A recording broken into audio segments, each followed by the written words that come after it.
बिस्मिल्लाहिर्रहमानिर्रहीम। अस्सलाम वालेकुम। मैं हूं मोहम्मद हमज़ा, आप सबका हम कैफ़े में खुशामदीद कहते हैं। लास्ट वीडियो के अंदर हमने कोनिक सेक्शन पढ़ा था, आज हम कोनिक सेक्शन एलिप्स के बारे में बात करने वाले हैं। तो सबसे पहले इसकी डेफिनेशन देखते हैं। मैंने इसकी दो तरह की डेफिनेशन लिखी है। एक कि आप डबल राइट सर्कुलर कोन को कट करके किस तरह से आप एलिप्स बना सकते हैं, इस तरह की डेफिनेशन बनाई है। दूसरी इसकी सिंपल डेफिनेशन है। सबसे पहले हम देखते हैं कि डबल राइट सर्कुलर कोन को किस तरह से कट करें कि आपको एलिप्स की शेप मिलेगी। मैं आपको पहले एक एग्जांपल की मदद से समझा देता हूँ। आपके पास एक गाजर है, आप गाजर के एक छुरी जो है वो गाजर के परपेंडिकुलर रख के काटें, तो फिर आप ऊपर उसको देखिएगा, जहाँ से कटेगा ना ये वाला हिस्सा, वहाँ पे आपको सर्कल लगे नज़र आएगा। अगर आप उधर ही थोड़ा सा छुरी को थोड़ा सा इस तरह से टेढ़ा कर लें, थोड़ा सा ऐसे करके काटें, तो आपको ऊपर वाला जो हिस्सा है वो एलिप्स की शेप मिलेगी। लेकिन उसके ऊपर ना एक शर्त लगाई है उन्होंने, वो मैं थोड़ा बता देता हूँ। ये है डबल राइट सर्कुलर कोन। हमारे काम का सिर्फ ऊपर वाला कोन है, आपने इसको माइंड में रखना है। हमने इसको काटना है, इस तरह काटा तो ये ऊपर सर्कल बन जाएगा, लेकिन हमने थोड़ा सा टेढ़ा काटना है। उसने डेफिनेशन के अंदर कहा है कि आपने जिस एंगल पर इसे काटना है ना, अभी ये प्लेन है जिसको मैंने छुरी कहा था, ये मैंने काट दिया। मैं बताता हूँ कि किस तरह से काटना है। वो कह रहा है कि इस प्लेन का जो एंगल एक्सिस के साथ है वो ज़्यादा होना चाहिए वर्टेक्स एंगल से। अगर ये वर्टेक्स एंगल से ज़्यादा हो जाता है तो कटने के बाद जो शेप आपको मिलेगी उसे हम कहते हैं एलिप्स। जिस तरह मैंने बताया कि गाजर को काट के देखिएगा, ऊपर आपको बिल्कुल एलिप्स की शेप नज़र आएगी। मैं इसको डेफिनेशन को भी एक दफ़ा बता देता हूँ। When the plane intersect the double right circular cone, जब वर्ड आ जाता है ना इंटरसेक्ट, इसका मतलब ये कि दो चीज़ों को आप इस तरह से कनेक्ट करने वाले हैं, या इंटरसेक्ट कह लें कि काटने वाले हैं वहाँ से। The double right circular cone, जब एक प्लेन एक डबल राइट सर्कुलर कोन को काटेगा, in such a way the angle between plane and axis is greater than vertex angle, कि ये वाला जो प्लेन है और ये वाला जो एक्सिस है, इनके बिटवीन जो एंगल है ये ज़्यादा होना चाहिए इस वर्टेक्स एंगल से। ये वाला वर्टेक्स एंगल है, इसके बारे में हमने बात की थी कोनिक सेक्शन के अंदर। मीन्स कुछ इस तरह कि ये जो वर्टेक्स एंगल से ज़्यादा होना चाहिए, तो फिर आपको जो शेप मिलेगी उसे हम क्या कहेंगे, कोना एलिप्स। इसकी सेकंड डेफिनेशन है, an ellipse is a set of all points in a plane. एक बात ध्यान में रखनी है कि एलिप्स जो है एक प्लेन के अंदर ऑल पॉइंट्स का सेट है, लेकिन वो पॉइंट्स कौन से हैं उनके बारे में हम बात करते हैं।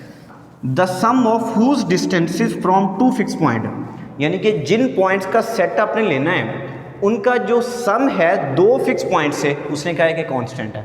ये एलिप्स की जो है कंडीशन है, इसको मैं यहाँ पर समझाता हूँ, आपको समझ आ जाएगी। ये पॉइंट्स का मैंने सेट ले लिया है, ठीक है, जिनकी बात की थी, the set of all points in a plane. आगे जिन दो पॉइंट्स की बात कर रहा था वो ये दो पॉइंट है। अब कांस्टेंट किस तरह से है, आप इस पॉइंट से लेकर यहाँ तक का डिस्टेंस और इस पॉइंट से लेकर यहाँ तक का डिस्टेंस लें, ये कांस्टेंट आएगा। इनका सम जो है वो कांस्टेंट आएगा। इसका मतलब ये है कि आप यहाँ से यहाँ तक का डिस्टेंस प्लस यहाँ से यहाँ तक का डिस्टेंस लें, या यहाँ से यहाँ तक का डिस्टेंस और प्लस यहाँ से यहाँ तक का डिस्टेंस लें, तो ये सारा सेम आएगा। यानी कि इन दो लाइनों का सम जितना आएगा उतना ही इन दो लाइनों का सम आएगा।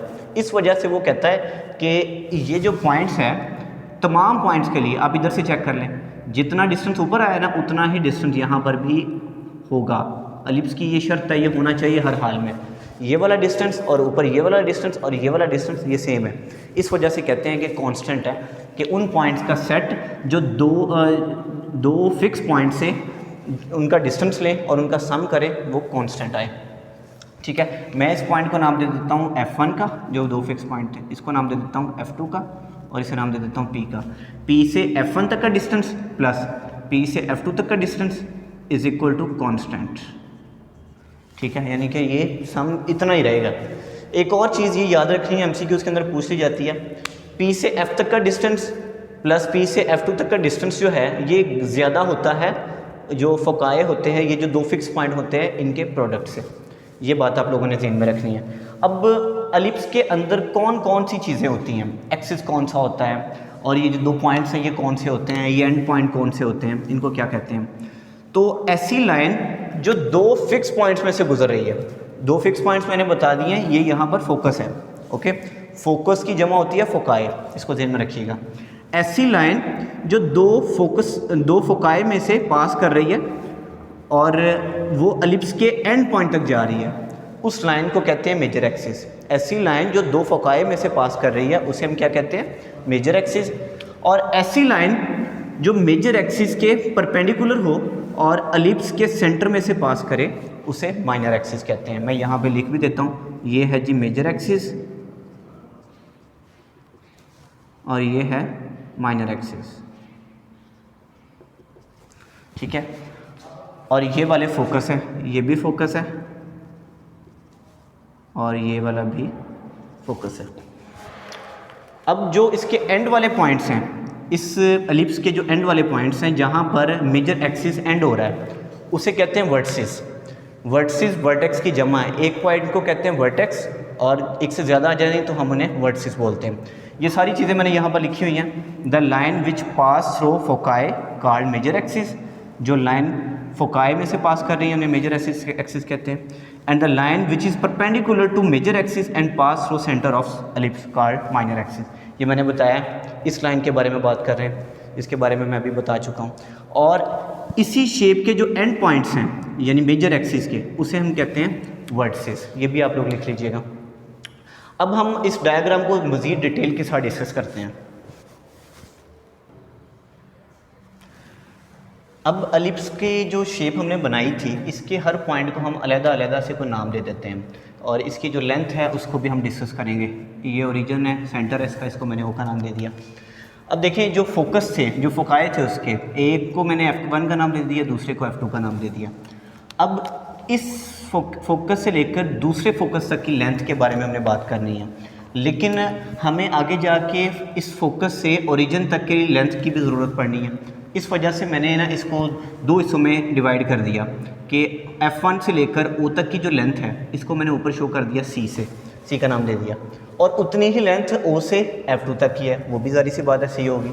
इसी तरह जो मेजर एक्सिस है उसकी जो टोटल लेंथ है उसको भी दो हिस्सों में डिवाइड किया, यानी कि इस वर्टेक्स से लेकर ओरिजिन तक की जो लेंथ है उसे स्मॉल a का नाम दे दिया। इसी तरह ओरिजिन से लेकर इस वर्टेक्स तक की लेंथ है उसे भी स्मॉल a का नाम दे दिया।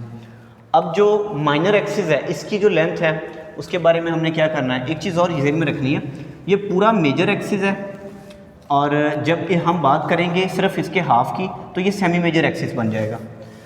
फिर आ जाए जी इसकी तरफ, इसकी जो माइनर एक्सिस की लेंथ है तो वो टोटल जो लेंथ थी हमने ओरिजिन से लेकर जो है उसके आखिरी पॉइंट तक उसकी जो लेंथ थी उसको बी का नाम दे दिया, इसी तरह नीचे भी बी का नाम दे दिया। तो ये टोटल जो है मेजर एक्सिस की लेंथ ये 2a होगी। सेमी मेजर एक्सिस यानी कि इतनी लेंथ ये स्मॉल a होगी। इसी तरह जो माइनर एक्सिस है उसकी लेंथ 2b होगी। सेमी माइनर एक्सिस जो है यानी इसका हाफ उसकी सिंपल b होगी। और जो फोकाए हैं उनकी टोटल लेंथ यानी कि यहाँ से लेकर यहाँ तक की लेंथ c प्लस c ये हो जाएगी आपके पास 2c। उसके बाद एक ये रिलेशन है, ये जो हमारे पास है इनकी लेंथ है फोकाए तक की और जो मेजर एक्सिस है उन सब की, उनका एक ये रिलेशन है a square is equal to b square plus c square. ये बड़ा इंपॉर्टेंट है, काफ़ी प्रॉब्लम्स को सॉल्व करने में ये हमें मदद देता है। इसको ज़हन में रखना है, इसको बस याद कर लेना आप लोगों ने सिंपल। और ये भी पता होनी चाहिए कि a किसकी लेंथ है, b किसकी लेंथ है और c किसकी लेंथ है। अब इसके लिए कुछ स्पेशल केस हैं। वो कहता है कि अगर ऐसा किया जाए कि ये जो फोकस हैं, ये जो फोकाए हैं दो, इनकी लेंथ जो है ओरिजिन से 0 कर दी जाए, मतलब ये कि ये यहाँ से उठा के यहाँ पर ले आएँ, तो जब ये यहाँ पर लेके आएंगे ना तो ये इस सारे को ऐसे आपस में कंप्रेस करेगा। ये ऐसा नहीं होगा कि अकेला पॉइंट उठ के इधर आ जाएगा, ये पूरा का पूरा ऐसे कंप्रेस होगा। जब ये ऐसे को कंप्रेस होगा ऊपर को ये एक्सपैंड होगा, ऊपर को बढ़ेगा, इधर को कंप्रेस होगा। तो जब ये फोकाए ओरिजिन पर आ जाएंगे तो ये बिल्कुल आपके पास एक सर्कल की शेप बन जाएगी इस तरह की, ठीक है।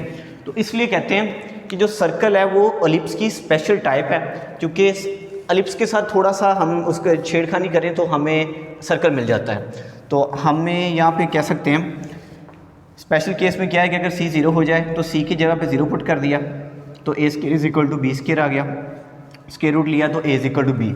अब a is equal to b ये वैल्यू यहाँ पे पुट कर दें, इस a की जगह पे b पुट किया, पुट कर दें तो आपके पास मैंने एक बताया कि a और b इक्वल हो गया ना। यहाँ पर जब a और b आपस में बराबर हो गया मीन्स कि जितनी लेंथ इधर को है उतनी ही लेंथ उधर को है, मतलब कि साइडों में जितनी लेंथ है ऊपर को भी उतनी ही लेंथ है।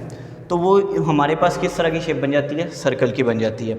इसका सेकंड केस है अगर c और a आपस में बराबर हों तो फिर क्या होगा, c इज इक्वल टू ए, ये यहाँ पे पुट कर दें, इस c की अब ए पुट करेंगे, c से ए से कट जाएगा, b square is equal to 0 और b इज इक्वल टू 0 आ जाएगा। मतलब ये c और a बराबर हो गया कि ये वाला जो है इसको फोकस को उठा के यहाँ पे लेके आए। जब इसको उठा के ऐसे करेंगे तो क्या होगा, ये अंदर को आएगा। जब फुल आप इसको खोल देंगे तो ये सारे का सारा ही अंदर को आ जाएगा और वो एक लाइन सेगमेंट बन जाएगा, बिल्कुल सीधा। ठीक है, इसके बाद आ जाता है एसेंट्रिसिटी। एसेंट्रिसिटी वैसे तो होता है कि अगर हम एलिप्स के अंदर बात करें तो वो कितनी गोलाई में है। जैसे हम सर्कल की सेंट्रिसिटी चेक करें तो वो है बिल्कुल गोल है, तो उसकी सेंट्रिसिटी होती है 0। अगर उसकी गोलाई को कम करते जाएं तो उसकी सेंट्रिसिटी जो है थोड़ी सी इंक्रीज़ होती जाती है। तो इसकी डेफिनेशन इस तरह से है, eccentricity of an ellipse is ratio of distance from centre of ellipse to one of foci and to one of vertices of ellipse. यानी कि सेंटर से लेकर फोकाई तक की जो लेंथ है इसकी को डिवाइड करना है आपने सेंटर से लेकर वर्टेक्स तक की लेंथ के साथ, यानी ए के साथ। इससे जो वैल्यू मिलेगी वो आपके पास क्या होगी, एसेंट्रिसिटी। अब आपको पता है कि सी बड़ा है, ए छोटा है, सॉरी सी छोटा है, ए बड़ा है, तो वैल्यू जो भी आएगी वो 1 से छोटी आएगी आपके पास। तो इसलिए जो एलिप्स की सेंट्रिसिटी है वो 1 से हमेशा कम होगी। अगर हम इसी की सर्कल के अंदर बात करें, सर्कल में ये क्या होता है कि ये वाली वैल्यू, ये जो फोकाए हैं ये सेंटर में चले जाते हैं, तो सेंटर में c कितना हो जाएगा, 0, क्योंकि ये लेंथ c कम होती गई 0 हो जाएगी, तो ये 0 ओवर a, ये सारा कितना हो जाएगा, 0 हो जाएगा, यानी उसकी सर्कल की सेंट्रिसिटी 0 होती है।